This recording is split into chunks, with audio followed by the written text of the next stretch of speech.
మీకు వందనాలు. ప్రార్థన చేసుకుందాం. జీవాధిపతి ఘనమైన తండ్రి నీకు స్తోత్రాలు.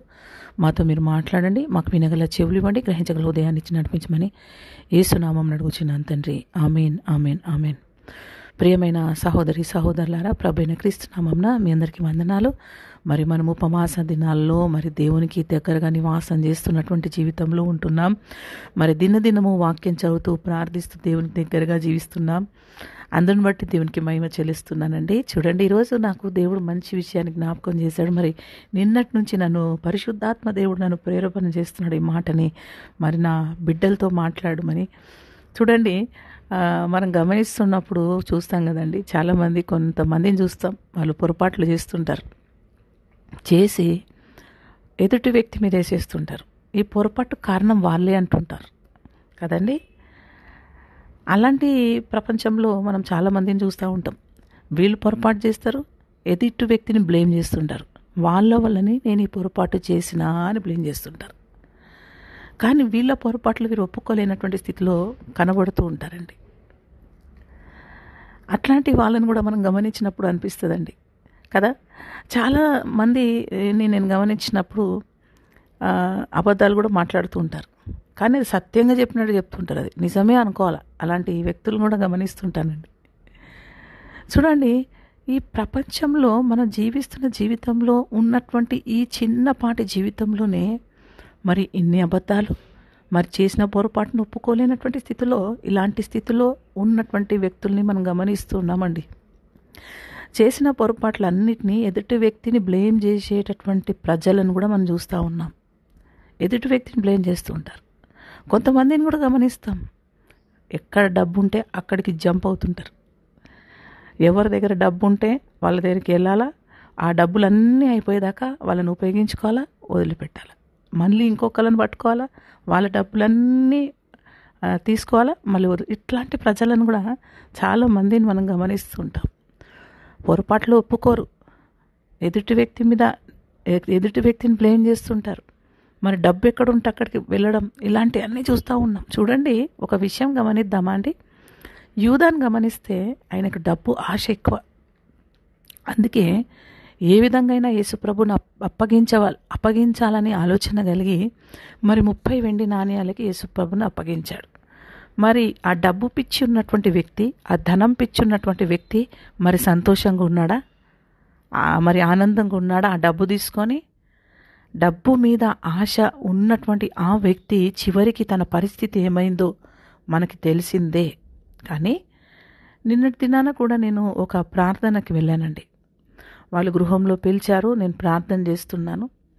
వాళ్ళు మంచి గృహాన్ని మరి కొనుగోలు చేసుకొని ఉన్నారు. ఆ కొనుగోలు చేసినప్పుడు కూడా ప్రార్థన చేశాను వారి గృహానికి. మరి నిన్నటి దినాన పిలిచి వాళ్ళు మాట్లాడుతున్న మాట ఏంటిదంటే, మాకు అన్నీ ఉన్నాయి కానీ మా ఇంట్లో సంతోషం లేదు, మా ఇంట్లో ఐక్యత లేదు, మా ఇంట్లో సమాధానం లేదని చెప్తూ ఉన్నారు.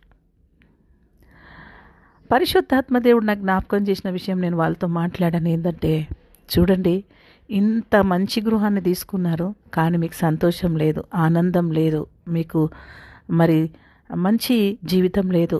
మీకు ఆనందం సంతోషం కావాలంటే కేవలము అది క్రీస్తు ద్వారానే మీకు జరుగుతుందని చెప్పానండి. హల్లెలూయా. యేసుప్రభు ఒక మాట మాట్లాడుతుంటారేమని, నా శాంతినే మీకు ఇస్తున్నాను, లోకం ఇచ్చినట్లు కాదు, నేనిచ్చు శాంతి పరిపూర్ణమైన శాంతి అన్న విషయాన్ని వారికి జ్ఞాపకం చేశానండి. చూడండి, డబ్బు మనని సంతోషపరచదు. నువ్వు చేసిన పొరపాట్లు నువ్వు ఒప్పుకోకుండా ఇతరులను బ్లేమ్ చేస్తుంటే అది కూడా నేను సంతోషపెట్టదు. ఏదో ఒక రోజు నీకు జ్ఞాపకం చేస్తూ ఉంటుంది. మరి నువ్వు డబ్బు కోసము మరి ఇలాంటి పనులు చేసుకుంటూ మరి ఎక్కడ డబ్బు ఉంటే అక్కడికి పోవడం, ఇది కూడా నీకు సంతోషపరచదు. ఒక రోజు నీకు అది కూడా జ్ఞాపకం చేస్తుంది. కానీ నిన్ను సంతోషపరిచేది ఏంది తెలుసా అండి?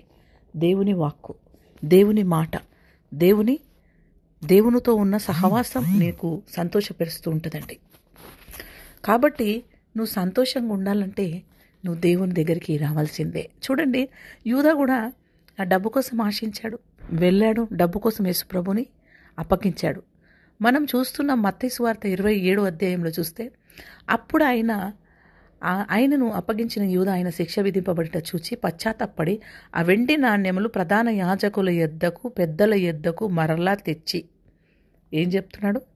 అవి తీసుకొచ్చి మళ్ళా ఆయన తప్పుని సరిదిద్దుకోవాలనుకుంటున్నాడు. కానీ అది సరిదిద్దుకుని తప్పదేంటి? సరిదిద్దుకోవాలనుకొని ఆ పశ్చాత్తాపమైన హృదయం వచ్చింది ఆయనకు. ఈ నిరపరాధిని నేను అప్పగించానే, డబ్బు పిచ్చిలో పడిపోయి మరి డబ్బు పిచ్చిలో పడిపోయాను, ఆ డబ్బు పిచ్చిలో పడిపోయి ఈ పని చేశానని చెప్పి గుర్తొచ్చి ఆయన అక్కడికి వెళ్ళాడు. అసలు ఎక్కడికి వెళ్ళాలో చెప్పండి? ఆయన అక్కడికి వెళ్ళకుండా ఆయన పొరపాటుని సరిదిద్దుకోవాలని అనుకున్నాడు. కానీ ఆయన వెళ్ళవలసింది ఎవరి దగ్గరికి? యేసుప్రభు దగ్గరకు వచ్చేది ఉండే ఆయన. కానీ యేసుప్రభు దగ్గరికి రాలేదు. కానీ పొరపాటు సరిదిద్దుకోనికి అక్కడికి వెళ్ళాడు. అంటే అక్కడికి వెళ్ళి తప్పును సరిదిద్దుకోవాలనుకున్నాడు. కానీ అది ఆయనకు మరి ఆ దిద్దుకోవాలనుకున్నప్పటికీ కూడా మరి అక్కడ చూడండి ఏం జరిగిందో. నేను నిరపరాధిని రక్తమును అప్పగించి పాపం చేస్తునని చెప్పి వారు దానితో మాకేమి, నీవే చూచుకోమని చెప్పగా అతడు ఆ వెండి నాణ్యములు దేవాలయంలో పారవేసిపోయి ఉరివేసుకొని. చూడండి ఆయన అంతము ఇలాంటి పరిస్థితికి వచ్చింది కదండి. అతి ఆశ ఎక్కడికి తీసుకెళ్ళింది? ఆయనను మరణానికి తీసుకెళ్ళింది. ఒక నిరపరాధిని అప్పగించినటువంటి ఆ పాప భారం ఆయన పైన ఉంది. ఆయన పశ్చాత్తాపడ్డాడు. కానీ ప్రభు దగ్గరకు వచ్చి పశ్చాత్తాపడి ఉంటే ఆయన జీవితం వేరేగా ఉండేది. కానీ వింటున్న ప్రియమైన సహోదరులారా, నీవు మరి నీ తప్పులు నువ్వు ఒప్పుకోకుండా, ప్రభు దగ్గర ఒప్పుకోకుండా, మరి నువ్వు మరి ఏ పరిస్థితుల్లో ఉన్నావో నాకు తెలియదు. కానీ నీ తప్పును, నీ పొరపాటుని ప్రభు దగ్గర ఒప్పుకొని విడిచిపెట్టు. నువ్వెన్నో 40 రోజులు ఉపవాసాలుండి ఎన్నో ప్రార్థనలు చేసినా నీ పాపాన్ని నువ్వు విడిచిపెట్టకుండా, నీ తప్పును నువ్వు ఒప్పుకోకుండా ఇతరుల మీద త్రోసివేస్తూ జీవిస్తూ ఉంటే నీ తప్పులు ఎప్పటికీ క్షమించబడవు. కాబట్టి నీ తప్పును నువ్వు సరిదిద్దుకొని దేవునికి మహిమకరంగా జీవించాలని, మరి నువ్వే పాపంలో ఉన్నా ప్రభు దగ్గరికి రా, నీ పాపాన్ని ఒప్పుకో. మరి ఈయన యూదా ప్రభు దగ్గరికి రాలేని పరిస్థితిలో ఉండి మరి అక్కడికి వెళ్ళి ఆయన మరి పాపాన్ని ఒప్పుకుంటున్నాడు. కానీ దేవుని దగ్గరకు వచ్చి ఒప్పుకొని ఉంటే ఆయన లైఫ్ వేరే ఉండేదేమో. కానీ ఆయన చేయవలసిన పని చేయకుండా ఆయన అంతము మరణం అయిపోయినట్లు మనం లేఖనాల్లో చూస్తూ ఉన్నామండి. చూడండి, డబ్బు కోసం పరిగెత్తకండి. దేవుడు ఇవ్వాలనుకుంటే ఎవ్వరు ఆపలేరు. దేవుణ్ణి అడగండి, ప్రార్థన చేయండి, వాక్యాన్ని బాగా చదవండి. మరి 40 రోజులే ధ్యానం చేయాలని కాదు, కానీ జీవితకాలం అంతా ఒకటే మాట మీతో మాట్లాడతాను. జీవితకాలం అంతా కూడా ప్రార్థనలో, వాక్యంలో ఇంకను ఆత్మీయంగా గడపాలని, దేవునికి మహిమకరంగా జీవించాలని దేవుడి మాటలు దీవించునుగాక. ఆమేనండి. వందనాలు.